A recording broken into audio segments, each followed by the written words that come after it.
Hello out there. Welcome. Here's my question for you today. How many times have you walked away from a conversation frustrated, angry, feeling disrespected, feeling unheard? If you're like me, that's happened more times than you care to admit or that you even want to count. So, today on the Coffee with Rhonda show, we're going to talk about what we can do to change that. We're going to talk about helping to make you a more effective, assertive communicator. So, are you ready to learn to lead above the grind?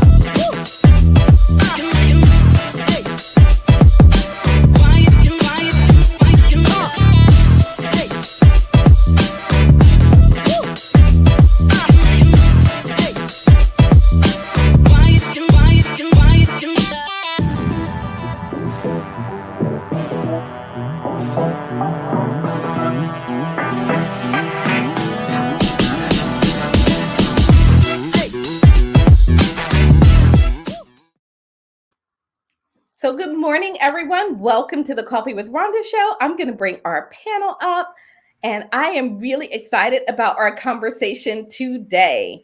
So, we are going to really dive into some communication. So, before we do, we've got a couple of housekeeping things that we want to cover with you. So, this is episode 56 of the Coffee with Rhonda show, and today's topic is communication mastery. It's really about mastering the art of effective, assertive communication. Today, as we go through, we're going to have a great conversation. So, we're going to get rid of all the ambiguity and all of the frustration that you often feel walking away from those unfulfilling conversations. Before we do that, just a few little housekeeping items. First, tell us where you're watching from out there and tell us what's in your cup. I also would love for you to go over to our YouTube channel and hit the subscribe button. Like and share the video and comment because your comments power our conversation. We love to hear your thoughts around the topics as we cover them. Also, I love to shout out our new subscribers. So if you subscribe, you might just get a shout out on the next show.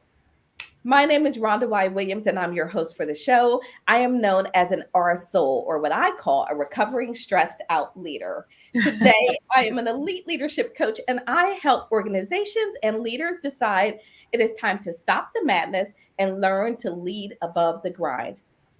Today, in my cup, I was sharing backstage with Paulette that I was drinking this amazing tea from Passport Coffee, I think is what it's called. So if you want to go check it out, they have amazing blends of tea. And my tea today is Autumn Spice. So we're going to go ahead and introduce our guest that's joining us today. And we are so excited to have you. Now, if you see some folks coming in and out, we have some of our co-hosts that are going to be joining us and a little bit in and out as they're working, etc. So you know how we do it at the coffee table. We just keep the flow moving. So welcome to the show. Paulette, Dr. Dale, we are so excited to have you here. Tell us a little bit about you and then tell us what you have in your cup. Okay. Hi, I'm excited to be here too. And thank you so much for inviting me to participate. I'm passionate. I'm a retired college professor, having taught for 35 years and traveled all over the world as a consultant for the United States State Department, conducting workshops on the methodology of teaching English as a second language. I'm passionate about empowering women to help them empower themselves. No one can empower you. You have to empower yourselves. But we all can benefit from some tips and tricks and advice on how to do that. So that's my biggest passion. And I recently wrote a book called Did You Say Something, Susan, which I will help you do just that. So let me tell you about, first of all, let me show you my cup. Oh. This is a photo of me with my son on his wedding day. So my son, isn't that pretty? Adorable. So I love the cup. And then, of course, it has my name on it somewhere. What's in it is not quite as interesting as what's in Rhonda's. It's just plain old generic iced coffee. I'm in South Florida. It's very hot. It's 90 degrees and humid outside. So it's not quite hot chocolate or hot tea or hot coffee weather yet. So iced coffee for me. Thanks, Rhonda. Back to you. All right, fantastic. Well, when Roz is back and available, we're going to let her introduce herself as well. There she is. Y'all know Roz may be working and on the move, but we just love her. Hey, Roz, good morning. Good morning. I'm Roz Jones, the CEO and owner of Jacksonville's Best Caregivers, where we provide 4 levels of specialized care to your loved one, and that's what I'm doing now to a loved one. Sitter, homemaker companion, home health aide, and certified nursing assistant. When you can't do it all, you give us a call. And thank you so much for joining us on the show today. Awesome. Fantastic. All right. So before we go into things, I want to say good morning. Regina's out there. She said, good morning, ladies. This is Regina from Texas. Good morning. I have delicious coffee in my cup. And then Cindy is out there. Cindy's my mom, Paulette. And hi, Cindy. I know. Hey, Mom. And Mom says, good morning, panel and guests. Looking forward to another great show. Fantastic. And I'm really excited about today's show. I want to start with a quote to just sort of set the table a little bit around communication. So let's take a look at this quote.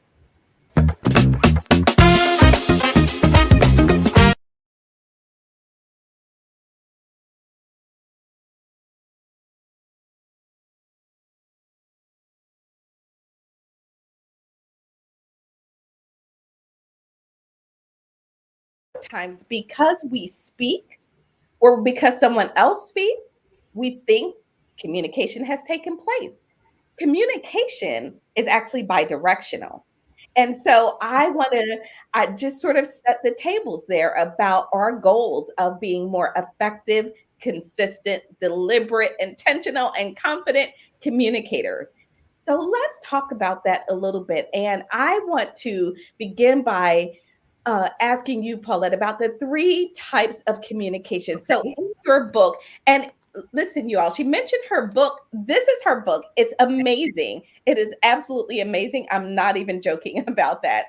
What I think is so amazing about the book is it is the exercises and the practice that you have in the book that allow us to work on these skills and to bring them into real life. As we think about the 3 types of communication, we're going to talk about each of these so that as we move through the conversation, we are all on the same page with what we mean by these 3 types of communication. Here are the 3 types. In the book, you talk about these 3 types of communication: submissive, aggressive, assertive. Submissive, aggressive, assertive. My first question is, when I thought about the submissive communication, is that the same as passive communication? Yes, pretty much it is. A submissive or a passive communicator conveys the message, I'm nothing, you're important. What I want doesn't matter. What you want is what counts. An aggressive communicator conveys the message, I'm important, you're nothing. What I want is all that matters. What you want doesn't matter in the least.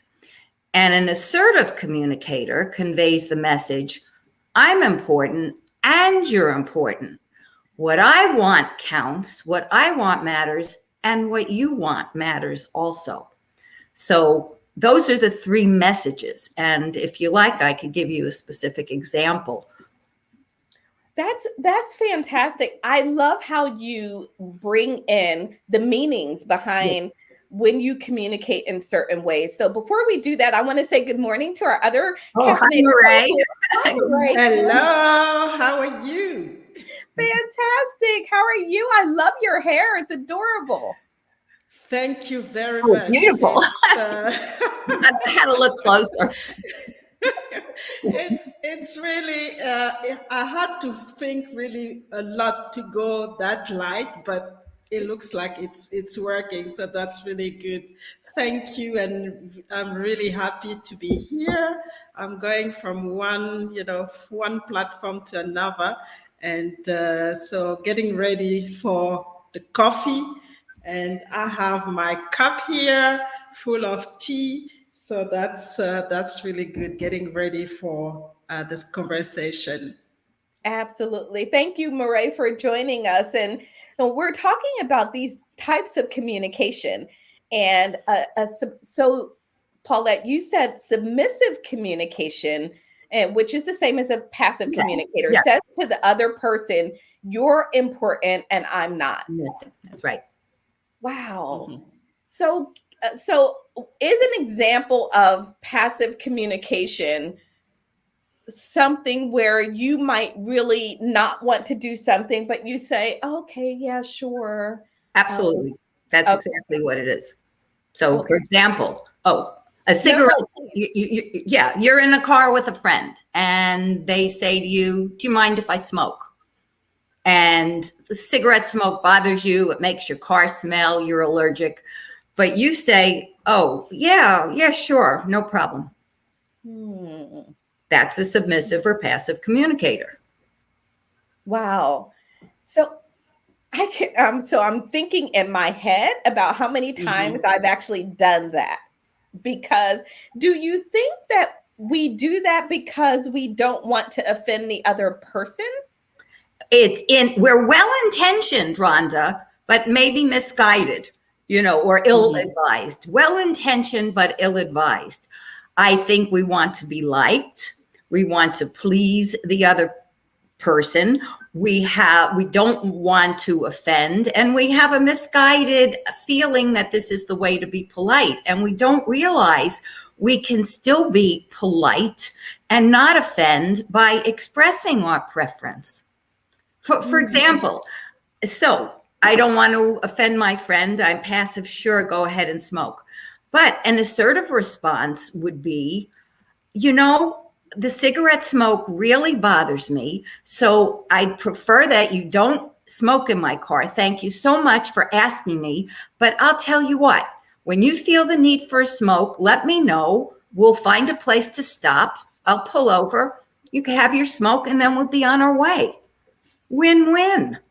I love that. I'm important. You're important. What I want counts and what you want counts. That's fantastic. So before we go on, so Cindy actually said that she has V8 in her cup this morning. Okay. Dee Powers is out there. Hello, Dee. Thanks for tuning in. And she says the book is essential. And Shauna says, I agree with you, Dee, that the book is essential. I agree. For every woman out there, wherever you are in your life, whether you're experienced or not, I think this is a great addition to your library to have this book.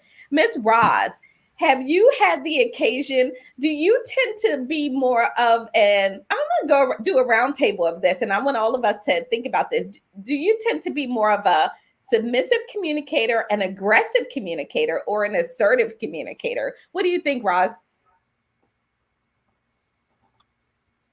I'm a combo. I'm B and C. I'm not submissive, honey, at all. So you're a combination of B and C. Exactly, because I'm not going to allow you to put me into a place to where I'm uncomfortable. You understand what I'm saying? So I don't want that in my life. Not at this point. Maybe a long time ago, I used to be a little softer, which I can't remember. But for the most part, I have always been B and C, honey. I don't have a problem with saying what I got to say. And I think when you do that, it shows people how to treat you. That's me talking. I'm Ross Jones, and I'm done speaking. Thank you, Roz. And I like that you're owning that. I don't have a problem speaking up, and I don't want to be Yeah, placed in if the you could bring me position that bottle of where, water for the hold table on, let me and a little bit of there we go. Gatorade. There we go. I love that we own where you are in this and the fact that you may have moved. The person that I was some years ago is not the person that I am today. What about you, Mireille? Would you say you are more submissive, passive communicator, an assertive communicator, or an aggressive communicator, or a combination? I think I'm a combination, and there are situations where it's you just have to adopt a style. For example, I mean, I know that coming from a African background where patriarchal is very strong, I had to be passive. For example, with my dad, I couldn't, because it was the culture. I couldn't actually, elevate my voice or, strongly state sometime what I was thinking. So I had to find a way, a passive way to, to just sometimes just let it go, to avoid any conflict or to avoid any sometime, getting grounded or something like that. So that's a case where you really, I really had to be a passive, listen, take it, and then move on. But in certain situations, especially professionally, yes, I started as a passive, as passive communicator. But I just realized that if I really wanted to be where I envision myself to be, I had to be proactive. I had to be sometimes aggressive, especially working with men in a male-dominated environment. I really have to state, what I wanted and take the lead in the conversation. And I think that helped me a lot, to get where I am right now. That's really powerful. Mm-hmm. The cultural aspect of it is important. Yes. Mm-hmm. That really matters, because you are expected to fit into those normalized behaviors that is established by the culture, or things can go very wrong when you don't do that. I 2 years ago, maybe, I took a trip to Saudi Arabia. I had to fit into the culture. You don't go over and violate cultural practices or norms because you believe there is a different way. That's right. Particularly when you're there for business and you are looking to have collaborative relationships. That's very important. I think in my past, I was a little more submissive of a communicator. I attributed to my introverted nature, just being very quiet and wanting to not offend anyone. And I would be very passive. Those days have pretty much gone. Those days have pretty much gone. Now I say, okay, I'm too old to tolerate nonsense. And so I just need to say what I need to say, always being mindful of others in the process. Regina says, now that you mention it, I am definitely an aggressive speaker, moving towards assertive, and I had to learn this. So let's talk about aggressive speaking. Give us an example, Paulette, of what an aggressive response might sound like. Okay, let's go back to the cigarette example, right? Passive is sure, go ahead, smoke. The assertive, no, thank you for asking me, I'll stop. What's important to you? Okay. Aggressive would be, that's a disgusting habit. How dare you ask me that? You know I'm allergic to cigarette smoke. What a dirty, filthy habit. There's no way I'm going to let you smoke in my car. That's not necessary. You can put your foot down, get what you want, respect your own rights, not let anybody take advantage of you with the assertive response. It's win-win. So that would be an example of an aggressive response. So she should be peeing. Hold on, I got it. I got you, Ross. Got you covered. Okay, I love this show. Never know what you're going to hear on this show. Anyway. So I'd like to say something about what Mireille said. That's very important about the three styles.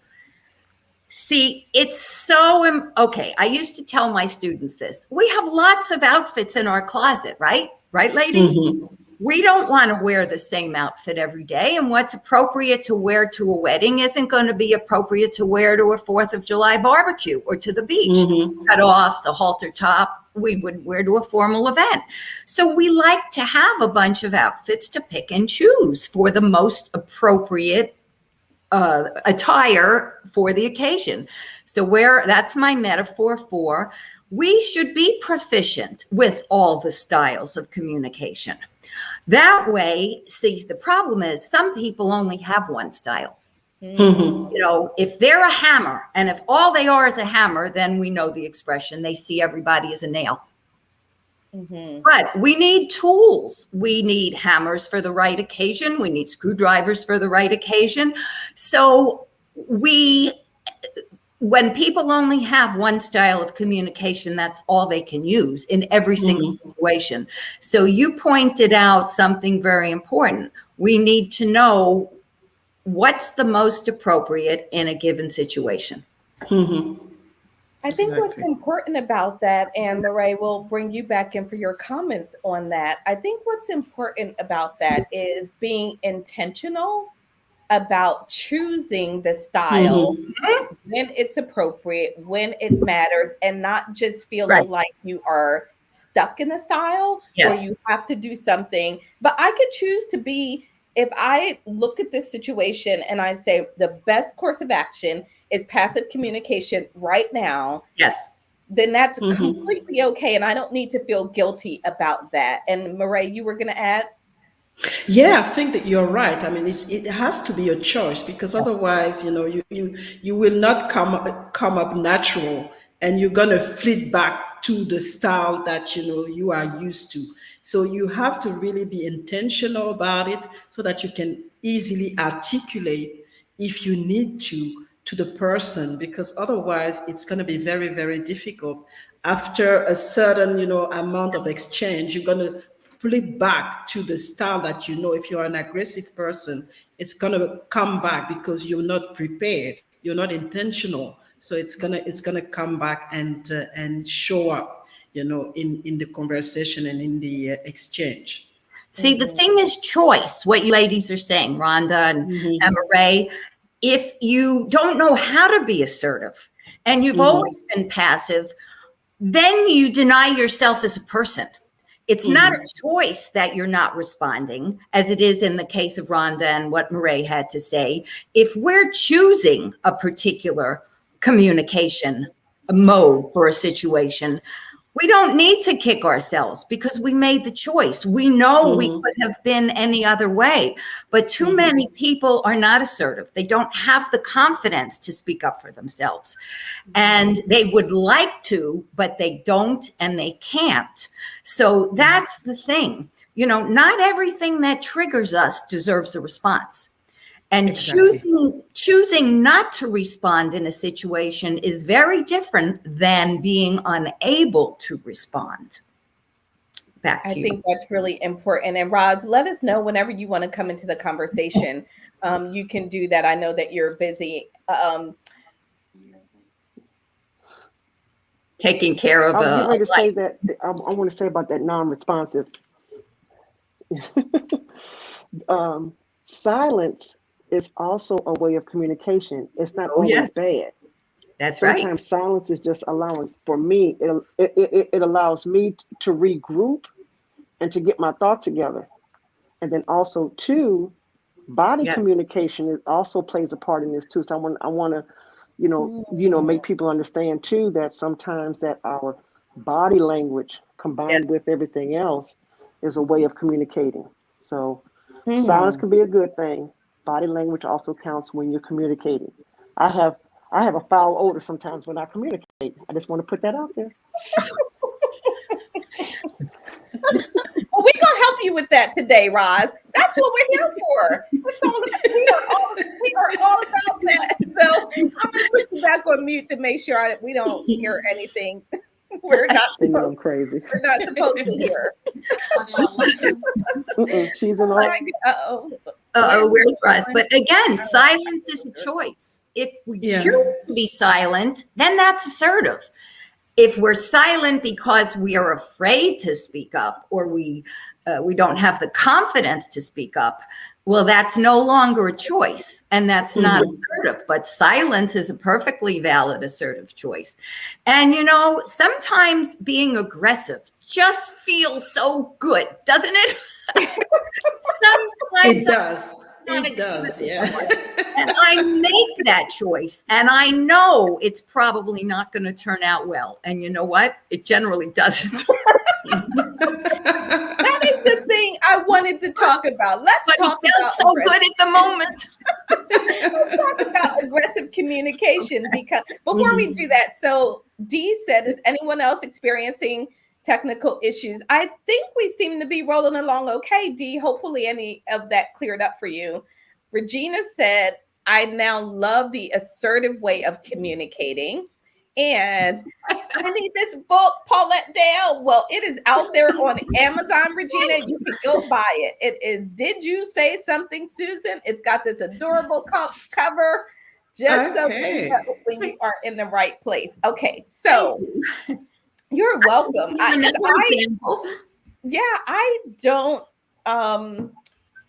don't promote things I don't believe in. Thank you. I have this book because I believe in you, and I read the book and it just was amazing. Absolutely amazing. So it is now in my library to recommend even to my clients. So thank you for writing it and giving us these tools. One of the things I want to talk about in aggressive communication, I rarely use aggressive communication. Okay. The reason I don't is because, number one, I don't like when it's used with me. That's right. Definitely triggers me. Number two, I don't feel good after it. No, you don't. It doesn't make, you might feel good in the moment for 30 seconds. That's after right. After that, you feel like, what did I just do? That's right. And then I think, why did I do that? I should have done.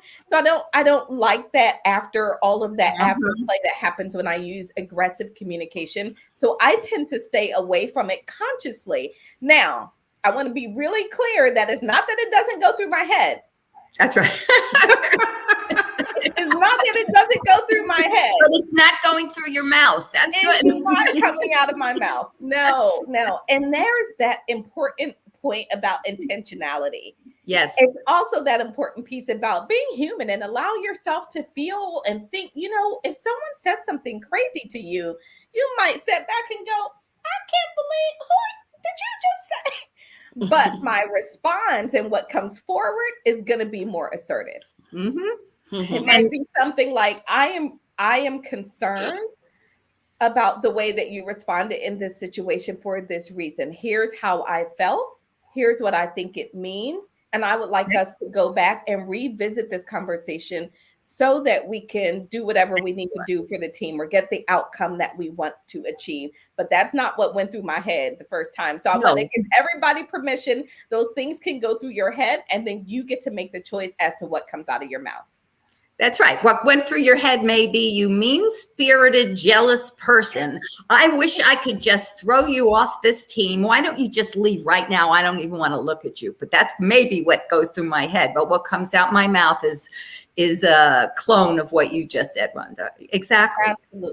Absolutely. So if you're just tuning in, we want to say that you're watching the Coffee with Rhonda show with our wonderful co-hosts, Roz Jones, Mireille Tulakima, and our special guest today is Dr. Paulette Dale. And if you have not been out to our YouTube channel to subscribe, please take a moment to do that, because there's amazing content on that channel for leaders. Let's continue with our conversation, because I think that there are a couple of things. As I was thinking about this, assertive communication doesn't just happen. I feel like there are a few things that need to be present in order to be that effective, assertive communicator. What came to mind, and then you can add or comment on any of these for both Paulette and Mireille and Roz as well.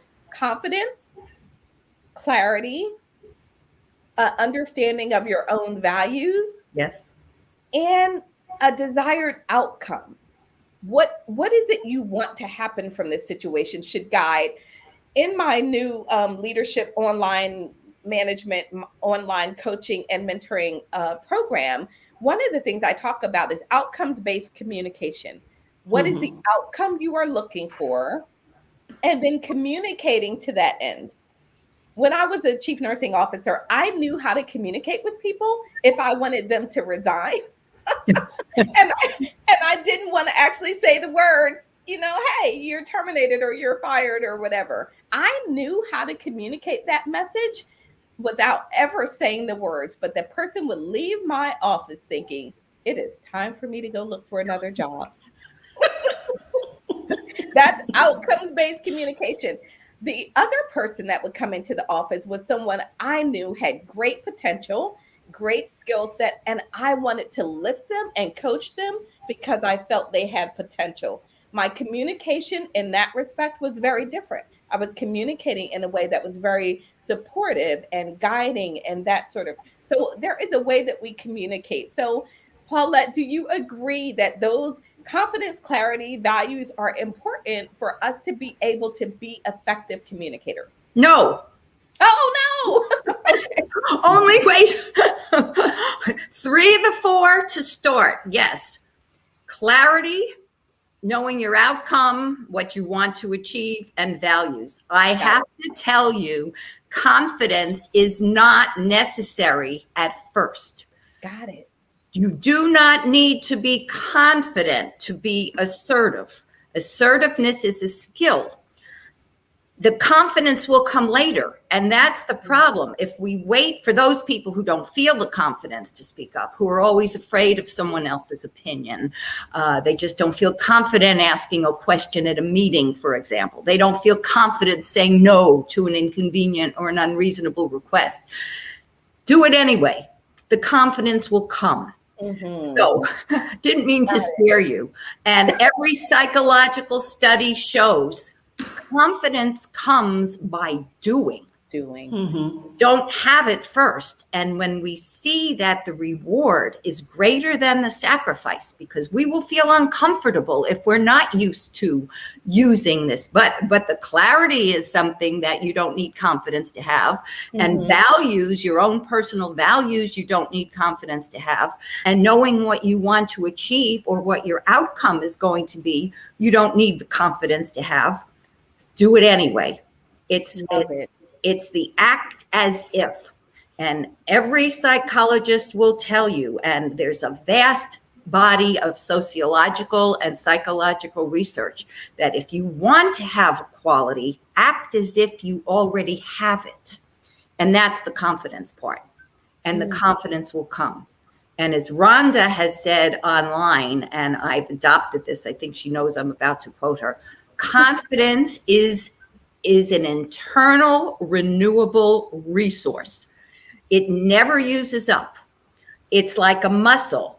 The more we use it, the stronger it becomes. It's an internal renewable resource. So I hope I didn't scare you too much when I said I didn't agree.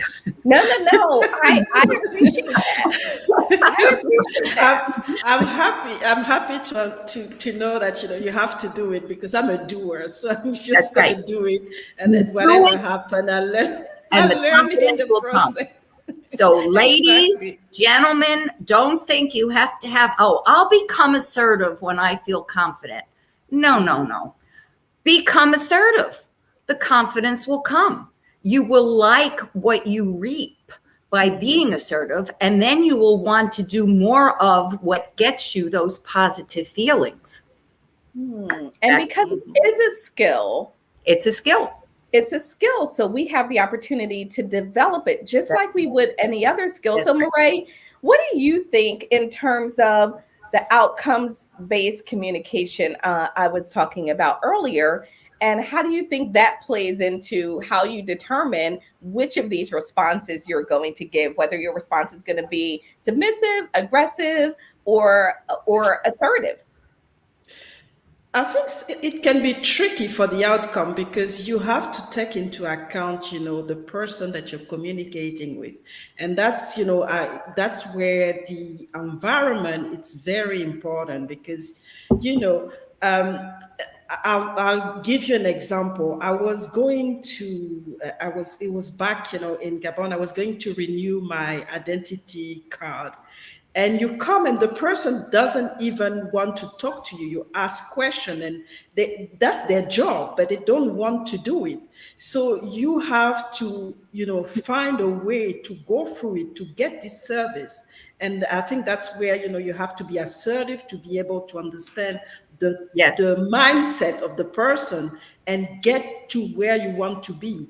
And that's the difficulty in all of that. And I think, yes, there's, you have this outcome, but you also have to look at, what are the barriers that you're facing in front of you, and choose the right style that is going to bring you to where you want to be.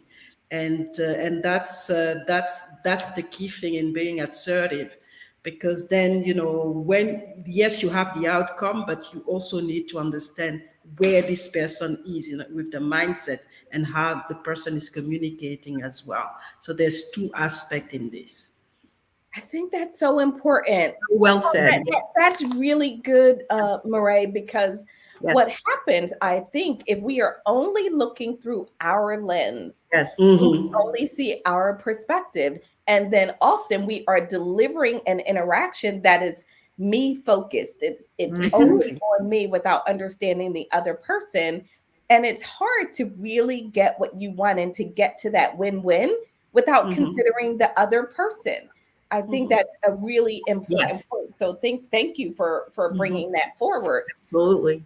Paulette, one of the things that you talk about in your book is you talk about speech patterns and habits. Yes. Let's talk a little bit about how we can potentially diminish our own credibility and damage our own assertiveness by using habits of speech that don't serve us well. All right. Well, one thing to start is what Roz said earlier about body language and nonverbal. We diminish ourselves if we look timid, we look down, we have mannerisms, we don't look confident. Again, we might not feel confident, but let's look confident. Eye contact, pleasant look on your face. So that's one thing. Poor body language can certainly diminish our impact. And then the tendency for so many women to use disclaimers when they speak. I know I'm not an expert, but, this might be a stupid idea, but so we need to avoid using disclaimers as prefaces to our ideas or make a suggestion. What these disclaimers do is they kill a good idea before it's even born and diminishes us. Another habit that women do, I just did a post on LinkedIn about this and it's gotten 1,000 views in just a few hours and lots of comments, is the tendency for women all around the world. There are a lot of reactions from women in Australia and from England and Canada and everywhere to apologize unnecessarily. We're always saying, I'm sorry, I have a question. What's this I'm sorry business? Oh, excuse me, I have a question. Or I need to speak with my manager. A knock on the door. I'm sorry to bother you, but what do you mean you're sorry? Excuse me, I have something important to discuss. Is this a good time to talk? I mean, we can't assume that it's a good time to chat with us just because we knock on the door and need to speak at that minute. But we say, is this a convenient time to talk? What is this I'm sorry business? So that's something, please, ladies, unless you step on my toe, then you could say you're sorry. But unless you step on my toe, please lose, I'm sorry. So we diminish our speech that way. We also diminish our speech by the tendency to use up talk. Up talk is when we make a declarative sentence sound like a question. I have a good idea. Well, do you or don't you? Are you asking me or telling me? How much credence or credibility, how comfortable would you feel with your doctor if he or she were to say to you, you know, your wrist is broken, it's not sprained, I need to operate? I mean, I'd be running the other way. If you're negotiating and someone asks you, well, how much are you selling your used car for? And you say $10,000, they know you can be bargained down. You don't sound sure. You're not speaking with conviction. So those are three off the top of my head. Body language, confident, assertive body language, eye contact, avoiding disclaimers, avoiding unnecessary apologizing, and avoiding uptalk, or actually 4 good ones to begin with. Wow. Yeah. Mireille, you want to jump in on this? Yeah, and I would add the nodding. I think a lot of women, especially in meetings, are like always nodding on everything, and basically, you don't actually communicate something that is personal to you, because you're always nodding to everybody and to everything. So it's kind of annoying, and it's considered in a way very passive and not really assertive in a way. So I've seen that a lot.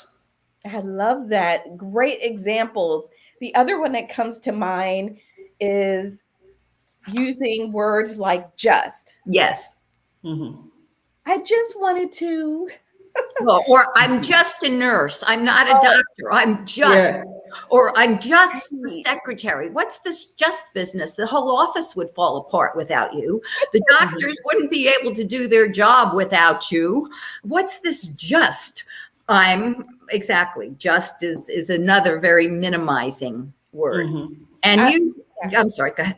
I was just going to say, if you're out there listening, why don't you just share with us, what are some things that you've seen that could potentially diminish credibility and reduce your level of effective communication? We've talked about a few here, particularly body language is a huge one. The apologies is also big, particularly for women. We do like to apologize for everything.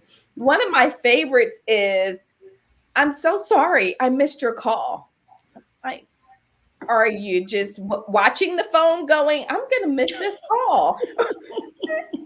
That's a different situation. If you're busy handling life, handling whatever you need to handle, there's no need to apologize. Are you actually sorry that you're working or that you have a business? Exactly. I don't understand that one. I hear quite a bit. And Dee Powers had commented on my post. I believe Dee is tuned in, and she gave a great example. Instead of saying, let's say you were late to a call, or you were supposed to call somebody back at 10 and it's 10:15. Instead of saying, I'm sorry I'm late, or I'm sorry I was delayed 10 minutes, say, thank you for your patience. Okay. So thank you goes so much. So that was a great suggestion, Dee. So thank you for that. But thank you goes so much further than saying I'm sorry, or thank you for waiting. Regina said, I always say I'm not a doctor and then give a healthy tip on my page. LOL. Well, I think these types of conversations are important because on some level we may be aware, but we really may not be doing these things fully consciously. That's and right. When it's brought to your attention, then you have the opportunity to make the adjustment and to do something different. Oftentimes, when we talk about body language, one that comes to mind for me is the incongruence with your body language and your words. Yes. And that potentially reduces your effectiveness. People often believe what they see. That's right. If they are not seeing something that matches what's coming out of your mouth, they will not believe you. And then you have a credibility issue. And so we want to be clear that if we are saying we are confident and we can do this, that we look like that. We are uptight, we're making eye contact. If we are frustrated and upset, it's okay to say so. If someone says to you, are you angry? And you go, no, I'm not angry. You're probably angry. And you know what? It's something like my mom used to tell me, are you happy? Yeah, I'm happy. She'd say, well, tell that to your face. No, I'm not angry. Really? Tell your face. I said that to my son one day because we were out somewhere. We were all having a great time, at least we thought, and we're laughing and having a good time. And we turn around and look at my one son, and he's like this. Are you having a good time? Are you having a good time? Yeah. He said, yeah. Tell your face. Tell your face because it doesn't know. You know, in fact, this is very old advice. William Shakespeare, it goes back to the time of Shakespeare, once said that every person gives two speeches at the same time, the one that's seen and the one that's heard. And our words and body language need to be in sync if we want the real message to get through, because people are more influenced by what they see than what they hear. That's really powerful. I think that's absolutely true. I want to touch on one more, see if we have time to go through one more piece of this, and that is how to say no. You do a great job in your book of talking about saying no and giving different examples and walking through different exercises. Saying no is so important, but how you say no is, I think, equally as important as the no itself. Again, outcomes based. What do you want to take away from this situation? I can say no and completely damage a relationship if I don't care about it and I'm not mindful. But if that's not my goal, then I want to say no in a way that honors me and the other person. And the other person. So what do you suggest around saying no? I suggest there's so many different ways to say no and so many different strategies, which are all outlined in the book. But for purposes of brevity, my favorite is the sandwich approach. Top layer of bread, the meat, and then the bottom layer of bread. So someone asks an inconvenient request. Will you chair the United Way? Your manager says to you, will you chair the United Way or the charity campaign again this year? Now, this takes hours and hours of time for the company, for the fourth year in a row. Well, the top piece of the sandwich, show appreciation for having been asked. Thank you so much for asking me. I appreciate that you have the confidence in me to do it. I must decline. I have absolutely too much on my plate right now. So there's no way I can do it this year. Bottom layer, appreciation. But again, thank you so much for thinking of me. That means a lot. So appreciation, the meat, the no, and the bottom layer is appreciation. And stick to the no. Paulette, my cousin, who's a deadbeat, never pays back anything you give her, Oh, I really need $200. Can you loan me $200? Thank you so much for thinking of me and coming to me. I'm not in a position to loan anyone any money at this time. So again, though, thank you for asking me. I mean, what can the person say?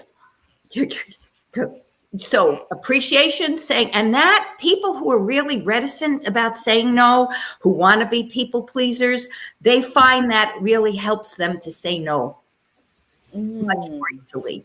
Appreciation, say your no, and express appreciation. I love it. I love it. Yeah. It works. I love it. And they walk away scratching their head like, gee, that's the nicest no I ever got. What just happened here? I tend to just say no, but I think this one. Why not? I know when they come back, even when you say no. So now. Aggressive becomes assertive with a few more pleases and thank yous thrown in. And it does not diminish your message when you stick to it. I did want to say something very important because Rhonda's platform is stress-free leadership. Stress-free. And I would be very remiss if I didn't bring in the world-renowned Mayo Clinic. You all find the advice of the Mayo Clinic as credible as from any medical institution on the planet, I would imagine. And the Mayo Clinic has a whole segment on its website on assertive communication. And the Mayo Clinic calls assertive communication the healthiest communication lifestyle. The Mayo Clinic asserts that by being an assertive communicator, you reduce your blood pressure. You reduce stress. I printed out. I don't want to miss anything. You reduce the tendency to have feelings of inner conflict, which causes stress, resentment, seething anger, feelings of being a victim, and even a desire for revenge. So by being assertive, we can eliminate this type of inner conflict. And I thought, so it just has medical and health advantages for reducing stress. So I thought Rhonda should be aware of that, since she's the consummate stress-free leader. And self-care. Rhonda advocates self-care, which of course is important. And I got to tell you, the Mayo Clinic basically says that a big form of self-care is learning the techniques and skills involved in assertive communication. Yeah. Awesome. Mireille? No, I'm just wow, because these are things that we don't take into account, and yet, we are affected by it. And I think it's important that people know about it, because sometimes we just feel so stressed and we don't really know why. Yes. And yet, those are reasons, and because I know for people just to say no, they torture themselves. They go, they don't sleep. They say, okay, what reason am I going to give to say no to this person? And it's a lot of stress, a lot of stress for them to just come and say no. It's a battle. Yeah. It is, and what's interesting about that, and thank you, Paulette, for sharing that, because that is amazing information for all of us to know how our communication impacts our stress. Yes. A part of how I got to be the stress-free leader is just that, is owning my communication and recognizing that this quote, I'm going to put it up because I think this is the perfect time for it. No can make you feel inferior without your consent. That's a quote by Eleanor Roosevelt. When I began to really own and realize that, it changed everything for me. I said to myself, why are you stressed? You said yes. You didn't speak up. All of these things came back to me. It really was never anyone else. As much as I tried to point the finger at everyone else, it always came back to me. And my favorite term, and I use this with my clients quite a bit, is hashtag it's always you. That's right. Hashtag it's always you. It's not a term of blame or shame. No. That's a term of empowerment. Yes. If it's you get to own it. You get to take responsibility. You are the one communicating. You are the one staying silent. You are the one saying yes when you should be saying no. You are the one working late hours. You're the one texting at 9 p.m. when you should be spending family time. You are the ones doing that. So if you are doing it, then you can own the fix for it. So I really love how our communication has such a great impact on everything around us. So I can't believe it is almost that time, and we've got a comment out there. Let's see. Regina said, LOL, when you know someone is going to freak out, you can be afraid to say no anymore. Thanks, Paulette. Not anymore. No. Be afraid, right? You are the one that needs to own that. So it's a saying. Just because you say no and someone gets angry with you doesn't mean that you shouldn't have said no. Exactly. That's a myth. That's right. And I think that's the problem. We want to take ownership of the reaction of somebody else. Right. Doesn't mean you should have said yes. When you say no and someone gets annoyed with you or disappointed in you or angry with you, it doesn't mean you should have said yes. Well, the way that I like to present this to folks as I'm doing my leadership coaching work is, here's what you own. You own your delivery. You own your delivery, and you own understanding who you're talking to. The no that I give to my 4-year-old grandson might be very different than a no that I give to a colleague at the office that I need to work every day with. I need to know the difference between those audiences, and I need to own my delivery. Now, if I'm owning my delivery, I am intentional in my approach. I convey my message clearly. I am using empathy where appropriate, and I'm using the sandwich approach and technique where I can bring that in, and they get angry. I don't own that. That's theirs to own. But if I am assertive and a really aggressive no, and I just say, what are you thinking? Why are you asking me this? How dare you not give me enough time? Yeah, they're going to get angry. And I partly own that. So, all right, I cannot believe that time is going by. So let's hold up our cups and take our coffee shot. Oh. Got it. Thank you. And then we are going to go into our final segment. So when we come off of the other side of this quick little intro, we're going to talk about what we're taking away from today's conversation. What would you like folks to leave this conversation knowing or owning just on the other side of this?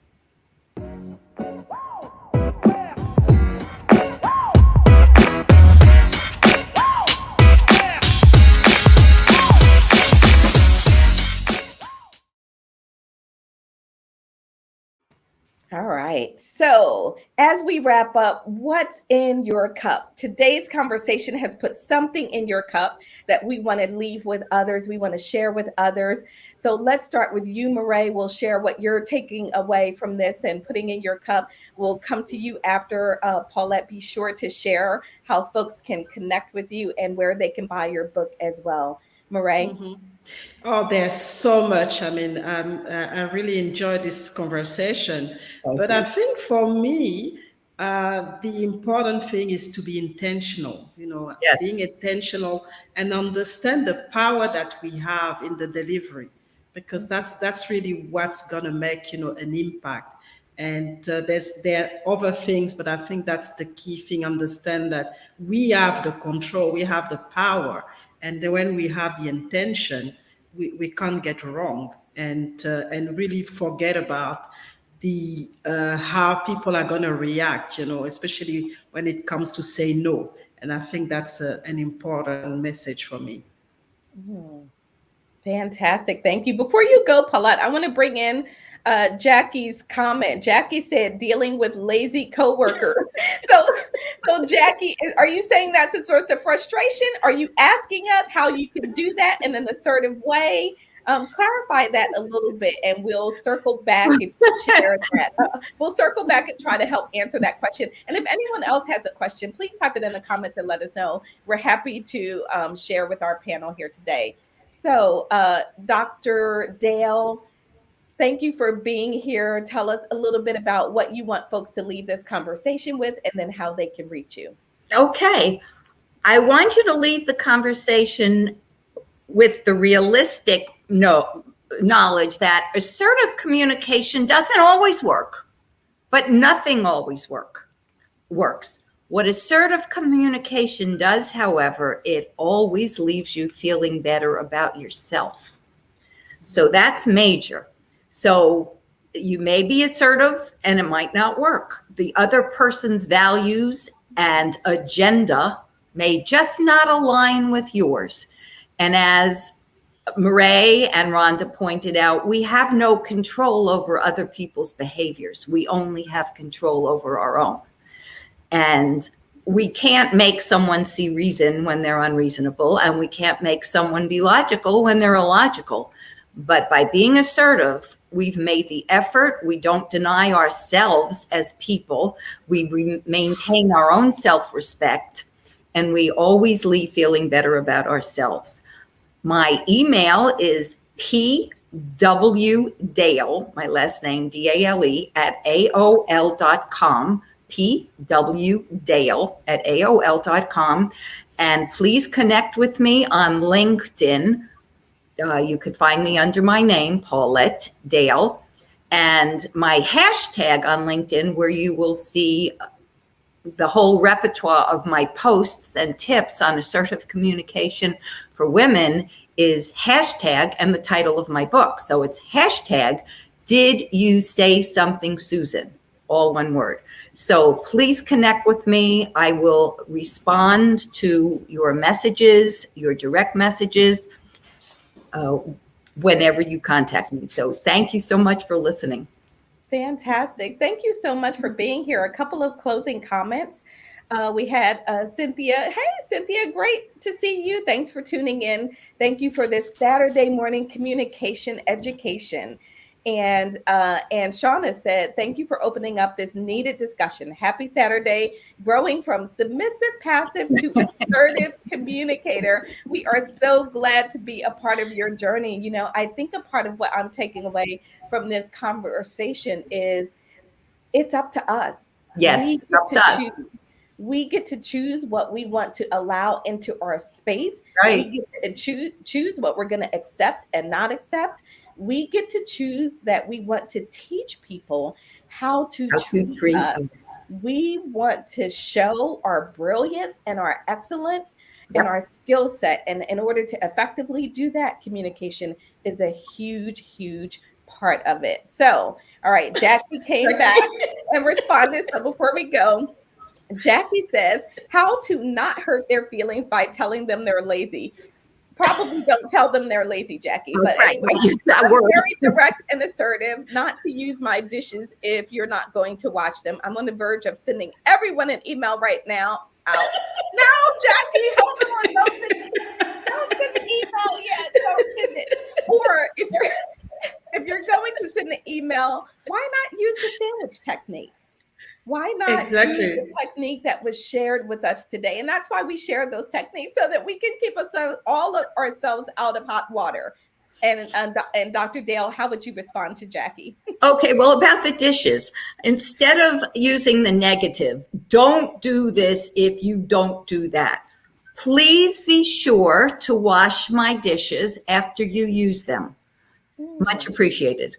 Or I'll count on you washing my dishes after you use them. Okay. Very nice. So let's set it positively.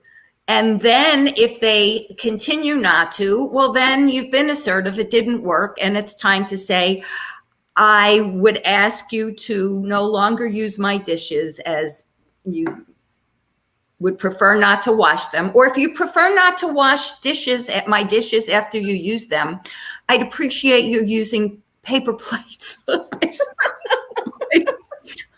Here's bringing your own. Bring your own. But otherwise, I thank you for washing my dishes after you use them. How's that? I love that. It's assertive. It's polite. It's respectful. You're not okay. So I hope that works, Jackie. And Jackie, I wouldn't use the word lazy. Let's go to a thesaurus. And again, we need, as Rhonda pointed out, assertive, we need to be clear. What does lazy mean? I don't know what lazy means. Does lazy mean that they take 3 hours to do what could be done in an hour? If that's what lazy means, I'm counting on you getting this project done within the next hour. Again, if that's realistic, instead of don't be lazy. So again, clear and specific. What is it that's making them lazy? And then address something specific that they can improve upon, because lazy is what linguistically we call a fuzzy concept. It may mean different things to different people. Yeah, great advice. Lazy is also can come across judgmental. Yes, no one likes to be judged. And so being very specific. So if I've got my leadership coaching hat on, Jackie, what I'm saying is really go through what it is, as Paulette was saying. Clarity. What is it that you are expecting? That's want the project should be done by the agreed upon due date. If you are having trouble with that, please speak up and let us know. Right.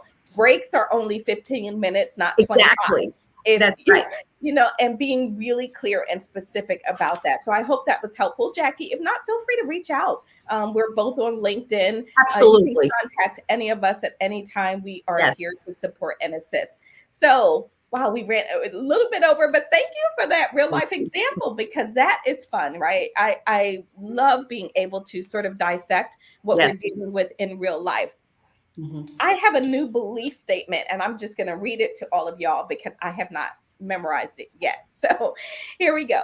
I believe that most leaders want to show up and do their very best every single day.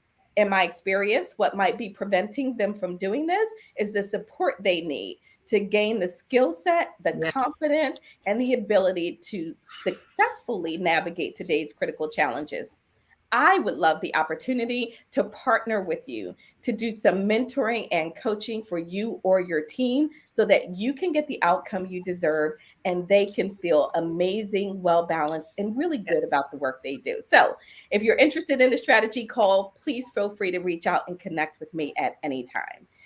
All right, folks, thank you all so much for being here. This has been a fun, great conversation. And let's see, Jackie said, thank you all, sending you greetings from Las Vegas.